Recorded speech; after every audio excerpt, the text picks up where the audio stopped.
Assalamualaikum. Nama saya Pak Deli dari Palembang.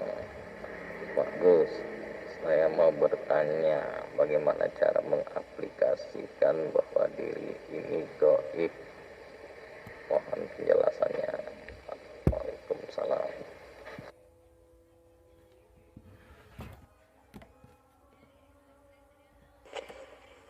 Alhamdulillahirrabbilalamin. Cara mengaplikasikan bahwa diri manusia ini doib, lemah ataupun goib, tiada. Kita wajib menyadari keislaman diri kita dulu. Bila kita mengaku beragama Islam, wajib kita menyelami keislaman kita sendiri dahulu, yakni mengenal Allah dengan segala sifat-sifatnya, sifat 20-nya Allah, sifat muhal 20-nya Allah juga. Bila Allah wujud, maka manusia itu adam, tidak ada. Bila Allah itu hidup, maka manusianya wajib mati. Maka dari itu, aplikasi kita selama ini sebelum mengenal Allah kan yang jadi Allah kita, yang jadi penguasa kita, yang menjadi Tuhan kita, yang mentuhani di seluruh aktivitas-aktivitas syariat-syariat yang kita kerjakan. Sejak bangun tidur sampai tidur kembali, itulah syariat. Selama ini kita mengakui dalam hati kita bahwa yang bersyariat adalah diri kita sendiri. Seolah-olah diri kita ini wayang yang lepas dari dalamnya. Seolah-olah wayang yang mentuhani, yang mendalangi dirinya sendiri. Seperti itu. Maka dari itu, selama ini kan kita tak bertuhan. Karena yang ada di hati kita, karena yang wujud di hati kita, karena yang hidup di hati kita adalah nama diri kita sendiri selama ini. Maka dari itu, bila kita sudah menyadari bahwa hanya Allah lah yang wujud, hanya Allah lah yang hidup, maka aplikasikanlah di hati kita. Ubah, hapus nama diri manusia kita di hati kita. Ubah, hapus nama diri manusia kita di nyawa kita. Ubah, hapus nama diri manusia kita di jiwa kita. Ubah, hapus nama diri manusia kita di roh yang selama ini kita akui sebagai roh hidup kita. Kembalikan lagi, pasrahkan kembali, abdikan kembali kepada yang berhak, yakni sejatinya yang punya nama hidup itu adalah Allah. Sejatinya yang punya roh itu adalah Ruhullah. Jadi nama hati, nama hidup ganti dengan nama Allah. Itulah yang original, itulah yang asli. Selama ini penuh dengan kepalsuan. Aplikasinya ketika kita duduk, kita merasakan, oh ternyata duduknya badan ini karena didudukkan oleh Allah, bukan karena didudukkan oleh diri manusia kita. Selama ini kan kita merasa diri kitalah yang bisa mendudukkan badan. Diri kitalah yang bisa memperjalankan badan. Diri kitalah yang merasa bisa mensolatkan dan mengibadahkan badan kita selama ini. Itulah tanda bukti bahwa selama ini kita tak pernah bertuhan, melainkan mentuhankan diri manusia kita sendiri selama ini di hati kita. Maka aplikasikanlah, hapus nama diri manusia kita di hati kita, ganti dengan Allah. Jadi kembalikan hakikat diri sejati yang merahasiai diri manusia kita ini adalah Allah lah pencipta diri manusia kita. Jadi langgengkan bahwa Allah itulah hidup. Hidup inilah Allah. Apapun, gerak apapun yang ada meliputi badan ini semuanya gerakan Allah Ta'ala. Lalu ada orang yang bertanya begini, bila hidup ini Allah, berarti yang membuat kemaksiatan itu ya Allah. Sebentar dulu, tergantung dari sudut mana manusia memandangnya. Bila dari sudut syariat, karena di syariat manusia ini penyembah badan-badannya, maka yang dipandang ya badannya, ya manusianya yang berbuat maksiat. Sama halnya juga yang berbuat ketaatan itu siapa? Yang berbuat kebaikan itu siapa? Di sisi syariatnya juga badan-badannya lah yang berbuat ketaatan secara manusia, secara badania. Akan tetapi di sisi Allah, kebaikan atau ketaatan itu apa? Ketaatan dan kebaikan di sisi Allah itu adalah babakan lakunya kondisi hati. Di dalam hati, bila sudah tidak mensekutukan Allah dengan diri manusianya, itulah yang dimaksud ketaatan di sisi Allah. Apa kemaksiatan di sisi Allah? Kemaksiatan di sisi Allah itu hati selalu mensekutukan Allah dengan diri manusia kita di hati kita. Meskipun kelihatannya badan-badan ini sholat, meskipun kelihatannya badan-badan ini ibadah, tapi hati, kondisi hati yang merasa sholat dan ibadah masih diri manusia kita. Itulah linapsi, itulah keburukan, itulah kemaksiatan di sisi Allah. Meskipun di sisi manusia itu terlihat ibadah, tapi di sisi Allah adalah maksiat. Karena Allah tidak memandang badan-badanmu, Allah hanya memandang kondisi hatimu. Di dalam hatimu kau bertuhankan Allah atau bertuhankan diri manusiamu. Itulah penilaian di sisi Allah. Demikian Kang Mas, semoga bisa dipahami. Akhirul kalam, assalamualaikum warahmatullahi wabarakatuh.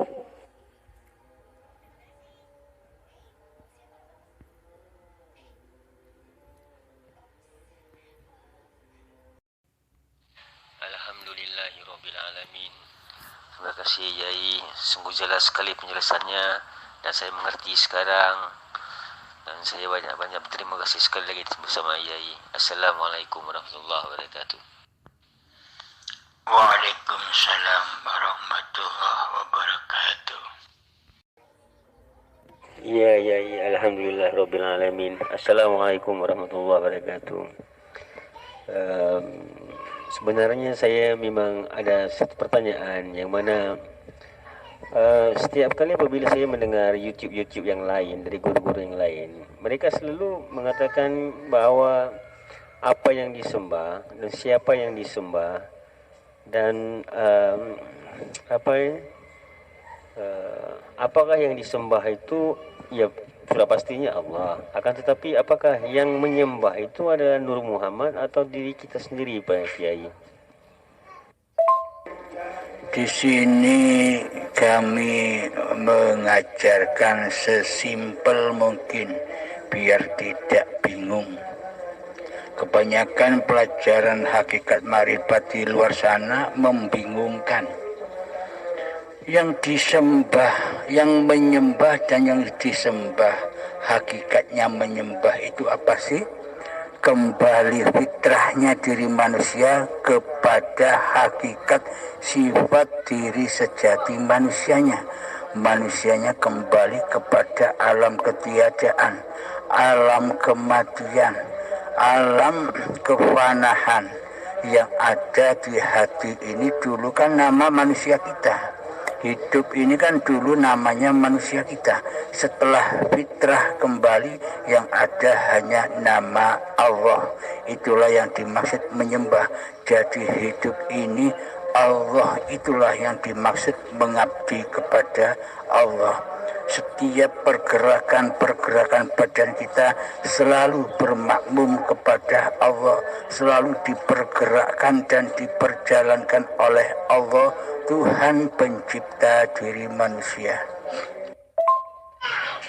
Apakah Allah menyembah kepada Allah yang sejati, Tuan Guru? Alhamdulillahirabbil alamin. Pertanyaannya, apakah Allah menyembah Allah? Ini pertanyaan awam. Bagi manusia awam, bila diberitahu bahwa hidup ini Allah, loh berarti yang sholat itu juga Allah, berarti Allah menyembah Allah.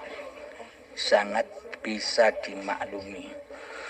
Yang dimaksud menyembah itu kan bukan manusianya yang bisa menyembah Allah. Perlu kita ketahui, tak satu pun manusia bisa menyembah Allah tanpa Allah. Tak satu pun manusia bisa mengenal Allah tanpa Allah. Tak satu pun manusia mengenal hidup tanpa hidup. Inilah yang dimaksud araftu rabbi bi rabbi. Aku bermakrifat kepada Tuhanku dengan Tuhanku. Jadi contohnya begini. Apakah mungkin manusia bisa menyembah Allah tanpa ada hayatullah? Berarti yang memperjalankan manusia di dalam sholat dan di dalam ibadah-ibadah itu kan juga Allah. Tergantung kedudukan manusianya. Sedang kedudukan Allah adalah inna sholati wa nusuki wa mahyaya wa mamati lillah. Sesungguhnya sholatku, ibadahku, hidup dan matiku adalah miliknya Allah. Pada intinya yang dimaksud menyembah itu adalah bukan manusianya bisa nyembah Allah, bukan manusianya bisa menyaksikan Allah. Bila manusianya bisa menyaksikan Allah, berarti kan manusianya punya hidup sendiri. Berarti bila hidup itu lebih satu, berarti kan Allah tidak kuasa atas seluruh ciptaannya. Jadi yang mempergerakkan juga Allah. Yang dimaksud menyembah di sisi Allah itu adalah alam lillahi ta'ala. Sirnahnya diri kemanusiaan kita, sirnahnya kewujudan diri manusia kita, sirnahnya kehidupan diri manusia kita, sirnahnya kekuasaan diri manusia kita di hati kita. Kadang ada orang yang bertanya, apa sih sejatinya hidup itu? Sejatinya hidup itu adalah tidak merasa hidup. Apa sih sejatinya ilmu itu? Tidak merasa berilmu. Apa sih sejatinya sholat itu? Tidak merasa sholat. Karena seluruhnya diperankan dan dipergerakkan oleh yang maha hidup, oleh Allah itu sendiri. Maka dari itu, pada intinya yang disebut menyembah itu kembalinya harkat fitrah diri manusia kita kembali kepada sifat kesejatian diri manusianya yang tak ada, yang adam, yang goib, yang fana dan yang mati. Jadi yang berafal di atas dunia ini hanyalah pagelaran sandiwaranya Allah sendiri yang menciptakan banyak sesebutan. Ada ketaatan, ada kemaksiatan, ada kebaikan, ada keburukan, ada kebenaran, ada kesalahan. Semuanya datangnya dari Allah guna untuk menguji hati manusia. Di hati manusia itu bisa menyaksikan Allah, bisa menyaksikan Tuhannya di dalam ketaatan atau tidak. Selama ini kita merasa bisa mengerjakan ketaatan, tapi di dalam hati kita merasa kitalah yang mengerjakan ketaatan. Inilah hamba yang buta mata hatinya kepada Tuhannya. Dikira ketaatan itu dari diri manusianya, padahal Allah lah yang mempergerakkan badan-badan ini untuk sholat dan ibadah. Dan juga untuk kemaksiatan selama ini dikira manusianya lah yang merasa dirinya bermaksiat, karena di dalam hatinya masih wujud diri kemanusiaannya, maka semuanya berpulang kepada yang fana, yakni diri manusianya. Akan tetapi bila hamba sudah mengetahui, mengenal Allah sebagai pencipta ketaatan dan kemaksiatan, maka sudah sirnahlah ketaatan dan kemaksiatan di sisi Allah, karena Allah tidak terbelenggu oleh hukum-hukum. Allah maha bebas. Allah lah sang pencipta hukum-hukum itu untuk manusia yang masih belum bertuhan di hatinya. Gunanya hukum-hukum itu berlaku buat manusia agar manusia bertemu dengan Allah di alam lillahi ta'ala. Selama ini kan kita berada di alam dunia, di alam linafsi, milikku hamba, di alam yang fana. Maka dari itu tujuan syariat-syariat didatangkan buat manusia hanyalah untuk agar manusia bisa berpulang kepada Tuhannya di atas ketaatan ataupun kemaksiatan secara syariatnya.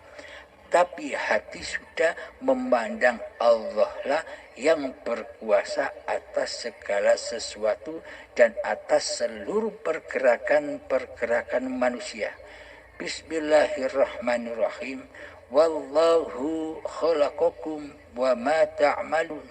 Allah lah pencipta diri manusiamu dan Allah lah pencipta apa yang kau perbuat. Karena tanpa hidup apakah manusia bisa mengerjakan ketaatan? Apakah tanpa hidup manusia bisa mengerjakan kemaksiatan? Jadi hiduplah dalam ketaatan dan dalam kemaksiatan. Yang terpenting bila sudah nyata bahwa hidup ini Allah, maka kita sudah bisa menembus di dalam siapa penguasa ketaatan dan siapa penguasa kemaksiatan. Akhirnya hati aslam, hati selamat hanya menyaksikan Allah lah yang berkuasa atas keduanya. Alhamdulillahirabbil alamin. Semoga saya dan semoga kita semua selalu dibimbing oleh Allah Subhanahu wa taala. Akhirul kalam. Assalamualaikum warahmatullahi wabarakatuh.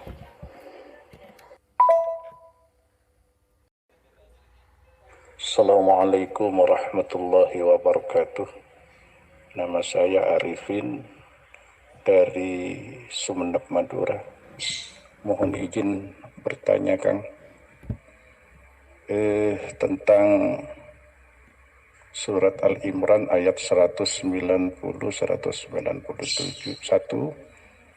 yang intinya ada hubungannya dengan tafakkur dan dzikir.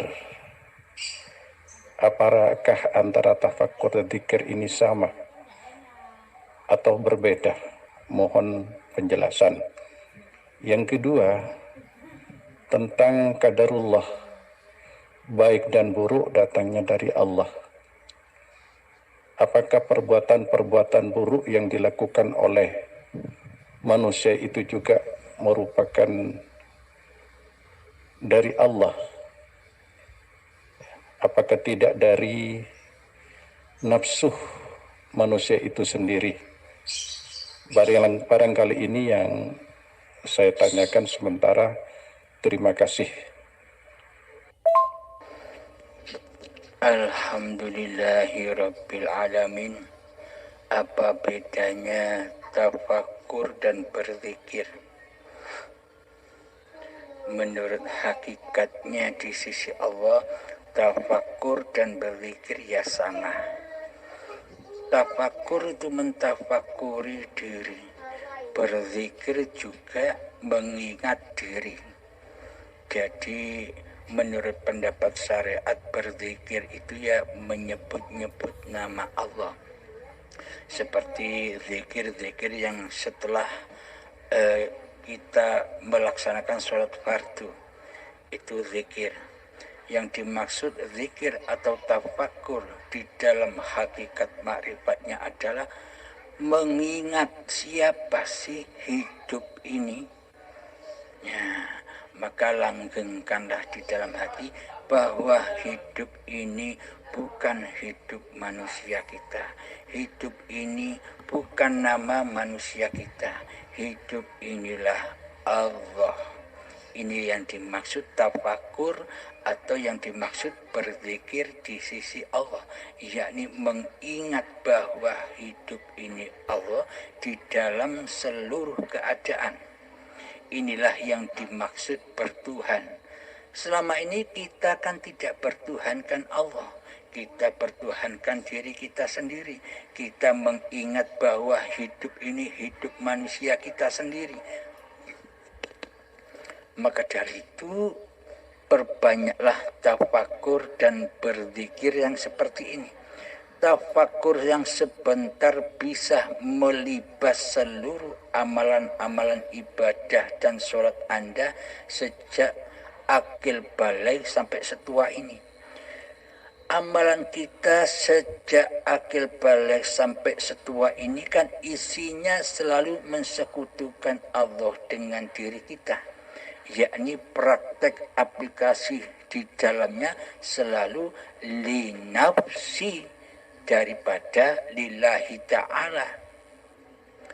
Jadi amaliyah dan sholat kita selama kita belum mengenal Allah, maka tersesatlah amaliyah dan sholat kita selama ini menuju rojiun kepada hawa nafsu kita sendiri yang selalu mengaku-ngaku bahwa dirikulah yang ibadah, bahwa dirikulah yang sholat.